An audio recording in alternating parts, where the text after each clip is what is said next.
want to preface this by saying that I'm not someone famous. I'm not a public figure or an actress on some show or the like. I'm your regular plain Jane. Come to think of it, that's what I'll call myself here. It started out when I was filling out a job application. I knew they would likely scour the internet for my name to see what I was up to before they would offer an interview. At least that's what my friends told me. This was a bit of news to me, so I just typed in my name in the search bar to see what came up. And the first result was this: www.jane, my last name, .fanfiction.com. I was a bit surprised, but as you can imagine, I first assumed that there must have been some fictional character who shared my name. Granted, my real name is nowhere near as common as Jane, but it wasn't out of the question that there might be a very popular character by that name. No one had ever mentioned this to me in real life, so mildly curious, I clicked on it to find out who it was. My heart skipped a beat as I was led to the site's homepage. Right there was a photo of me. No denying it. And to make it worse, I had never taken that photo. It wasn't one that I recognized, but since it was a photo of me outside my apartment, it had to have been taken in the last 2 years. I was smiling and looking off into the distance, though not at the camera, meaning someone had taken that photo of me without asking. There was text, of course, and that didn't make me feel any better. Welcome. We here are all fans of Jane, my last name, and we strive to function as both a fan website and a host for fan fiction related to her. In case you need any information regarding Jane, click on the links below. The links were labeled with years starting from the one I was born. I clicked on the first one and it had information about where I was born, short paragraphs about my parents. It had information like when I first began to walk, what kinds of foods I was weaned onto, and even how often my mom breastfed me. Horrified, I went on to the next year, and this was even more detailed, with a babysitter mentioned who I didn't remember at all. There was a pet mentioned as well, a dog named Rocco that we took in who'd been with us since I was 2, even though I didn't even remember his early years. And so, as I went through it, I saw my life laid out before me. To put things into perspective, it took me 6 hours to just skim through all of it, and I'm sure in total it was over 150,000 words.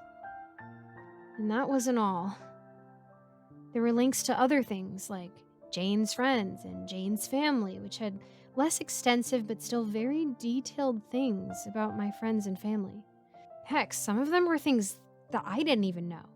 For example, the site said that my best friend in 2nd grade had stolen $15 from me but told me that someone else had taken it.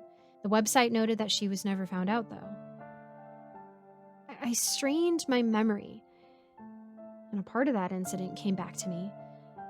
But there were more recent things. My boyfriend in high school was apparently cheating on me for the entire duration that we were dating, though I did not know this. However, reflecting on it did make sense. Also, apparently my landlord was overcharging me for rent for my apartment by about $300. He had raised it last year, but according to the site, all of the other renters except for me protested at this, and none of them had their rents raised. This was all bad enough. But no one came to the site for this, it seemed. No, most of the site's activity seemed to be its fan fiction. There were over 500,000 stories in total, judging from the number displayed at the bottom of the fan fiction section. There were several categories, and intrigued, I opened a few. Many of them were harmless fun, I guess. There was a crossover section that I kind of thought was cool, where people put me in different fictional universes. It still unnerved me, but that was the least offensive part of the site to me. No, what really freaked me out were the other stories. Stories in which other people wrote about how my life would be in different scenarios. Some of them were wildly out of character or plausibility, like the ones where I joined the army, but that was the least of my worries. There was a strong shipping culture on the site, and I was shipped with several people from my life. I stopped reading those when I came upon an M-rated one, which featured my brother and I. Now, I was furious. This was unacceptable. But what was I supposed to do about this? I was pretty sure that the site was breaking several laws, but how was I supposed to go after them? Sighing, I thought I'd deal with things one by one. First of all, I needed to give my landlord an angry call, and when I talked to him, he seemed to be shocked as to how I knew about the rent increase, and did ask me to tell him who told me about it. I skirted that, but before this could go any further, I saw that a new story had been posted on the site. This one also had an M rating. It was written as a self-insert story, in which the main character was stalking me and followed me to my apartment. And then they kidnapped me, though I was forced to spend time with them, and we grew closer. I didn't want to read it any further. It just made me want to vomit. I made an account and left a scathing review, calling out the person for how toxic they were. Before I could call the landlord again, there was a notification.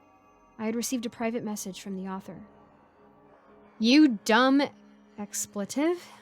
I am coming for Jane, and she will love me, and you will then know how wrong you are." I heard a loud knock at the door.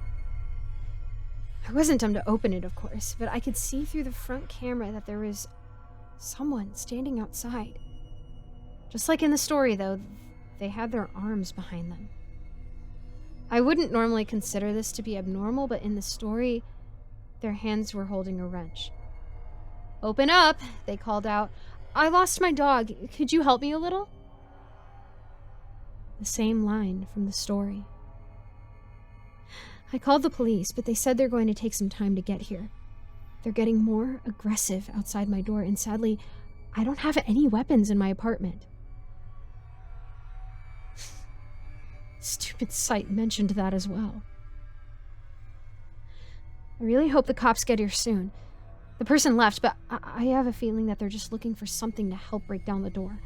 Or they might be hiding out of view in ambush, so I just can't run out and call for one of the neighbors. I really hope help arrives soon. Hi guys, thank you so much for watching. Just wanted to thank my patrons, Tam B, Jen Miser, Sky Mara Ravenswood, Melissa Perez, Mr. Sankofa, Leaf Ninja, Roy Larimer, Mr. Creepypasta, Neon Scoundrel, and William Delphin.